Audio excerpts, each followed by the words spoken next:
Depuis le 1er janvier 2017, il y a bien une loi qui oblige à dénoncer un conducteur flashé avec un véhicule qui ne lui appartient pas. Mais cela concerne les patrons d'entreprise et les véhicules de société. Elle ne s'applique pas aux particuliers qui ne sont pas obligés de désigner l'auteur de l'infraction au volant de leur véhicule. Des bruits courent néanmoins que les autorités plancheraient sur le sujet et souhaiteraient remanier l'article L121-3 du Code de la route sur le propriétaire-payeur. Si une telle loi venait à passer, gageons qu'elle serait retoquée par la Cour européenne des droits de l'homme. En attendant, si vous n'étiez pas au volant de votre voiture et ne souhaitez pas désigner le responsable de l'infraction ou ne pouvez pas, vous avez deux options. Première option, vous contestez en disant que vous n'êtes pas l'auteur de l'infraction.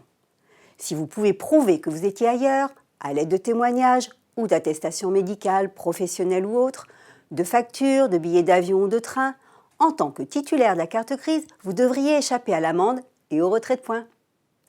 Si vous n'avez aucune preuve, en revanche, vous serez redevable de l'amende qui peut grimper au-delà du montant forfaitaire de 45 ou 90 €.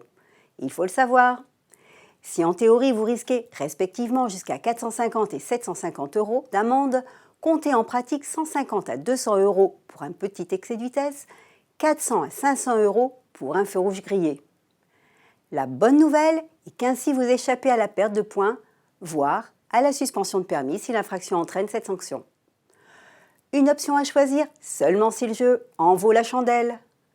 Pour un PV de 45 € et 1 point, mieux vaut laisser tomber et payer, sauf si votre solde de points est proche de 0.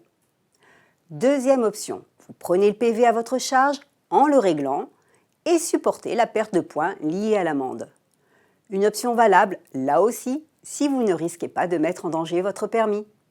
Bonne décision et à bientôt!